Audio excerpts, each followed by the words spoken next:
What up? What up? Welcome to TVC Live, our special series here in the afternoon. 2 weeks of travel tweaks. We are on day 3. Holy moly, are we there yet? Happy families and camping can mix well. All right, so all of today's tips are coming from the course 90-Day Family Road Trip. This is a course I'm taking. As you can see, I'm probably 2/3 done. I don't know, I'm not good at math, you guys, but I'm almost done with the course, and it's just been so awesome. This is provided by Ashley from Mama Says Namaste. This is a little cute family photo that they did at the Full-Time Families reunion this year, and this is where I met them. I had been talking with Ashley online for quite some time. Hey, Brian. I was talking to Ashley online for quite some time, but we finally met there. And if you remember, I was sleeping in a tent at that time, and it was very cold. It was March in Florida, but it was very cold. It got below freezing. I get a text from Ashley.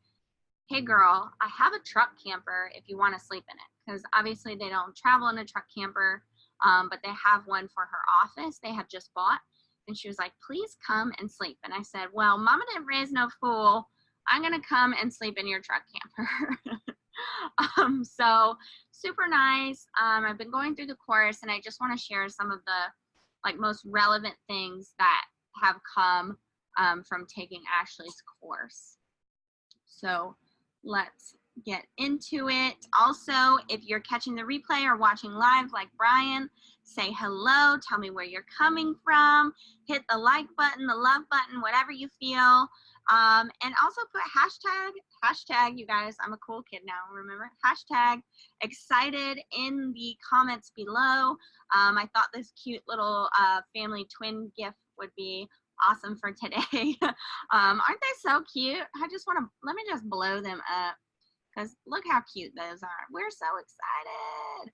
That's how I feel about today's tips. Awesome. So tell me in the comments. All right, let's get into tip number 1. Manage your expectations. I know this is important for regular travelers, but I feel like when you're a family, it's so important. What are you expecting your experience to be like? Whether you are, just traveling on a 90-day road trip, or you're trying to go full time, you want to spend the summer going out west, whatever it is, what are your expectations? And you can even write this down, have a family meeting, right? Next, I feel like you need to ask yourself, what has to happen in order for my expectations to be met? And then follow that with, is that realistic?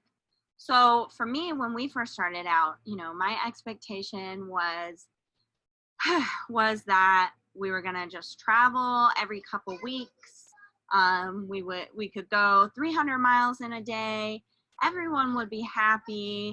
We'd stop for lunches and cook our own meals at the rest stops, things like that.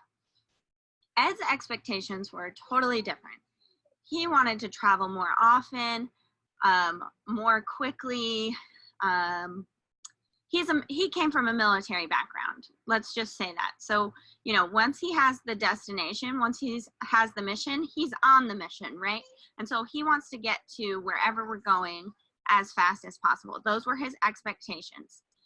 Clearly, we had a almost 3-year-old at the time. I can't remember. Maybe she was 3. Her expectations just in life were that she didn't have to sit in a car seat all day ever. So our expectations were not being met. They were totally unrealistic, every one of us, right? Of course, Chelsea's need to be met more than ours, because at that age, she doesn't understand, like, you just got to sit here, we're going to be there in a couple days, and then we won't move. She doesn't understand that. So really think about your expectations, think about what has to happen for those to be met, and ask yourself, is that realistic? Chances are you might have to manage it. You might have to adjust as necessary. Awesome. We're going to go on to tip number 2, but before I do that, I just want to say Hey, Freedom Baron is here. Hello from New York, currently in France. Hey, that's awesome. International exposure, y'all. Check it out. Virtual campground going big. Tanya's here. She says, glad I was able to make it today. Watch the first 2 days on replay. Awesome, Tanya. Glad you're here. And also, if you are watching, please hit the share button. That helps other virtual campers, people that have already liked the page, to see the video, because Facebook, you know how they are. They never want to push anything out. So if you share the video for me, that really, really super duper helps me. And because I want to get these travel tips out to everybody. Unknown Normal says, yes, managing expectations, so important. Yes, and can you imagine with a 5-year-old, a 10-year-old, a 17-year-old, how important it is to manage everyone's expectations and come together and adjust them. All right, so number 2, choose your roles ahead of time. Who's the navigator? Who's the driver?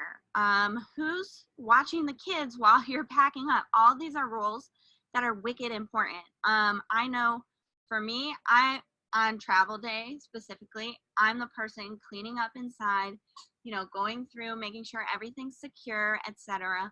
Ed's the guy outside, making sure everything's locked, putting the stinky slinky back, you know, making sure the tire pressure is good, all of that. What's Chelsea doing? What's her role? Well, when we first started out, you know, she was still pretty young. And so we thought, oh, she'll just do her own thing while we're doing this. She's, you know, she's an only child. She's used to playing alone. Well, that didn't work out so well. She was interested in what we were doing. And she would also kind of go behind us and like undo what we had done, right? And so we had to manage that child. And so if on that day she wanted to be outside, that was Ed's job. If she wanted to be inside, it was my job to make sure everything was moving well with her. And now that we travel with her, she's 4.5, she has her own role. She can help me inside, put this up, put that up, things like that. All right, what else? I had one more thing, I think. Oh, yeah, just having your kids help in the process is so important, and having them choose roles ahead of time as well. Because if they feel like they have nothing to do, they're going to get in trouble, right? They're going to frustrate the travel day even more, things like that. All right, tip number 3, learn your child's personality. Of course, this seems like a given. These all seem pretty, you know, duh. But when you're hitting the road, especially the first time, you really need to learn your child, learn their personality. Are they an introvert? Are they an extrovert? How does that affect them on stressful days on your road trip or in full-time life? You know, what do they need at the end of the day when they're feeling down? What, you know, is it in their personality to retreat? Do you need to give them space? Do they need a space in the RV that's just for them? Things like that. You need to take them into account.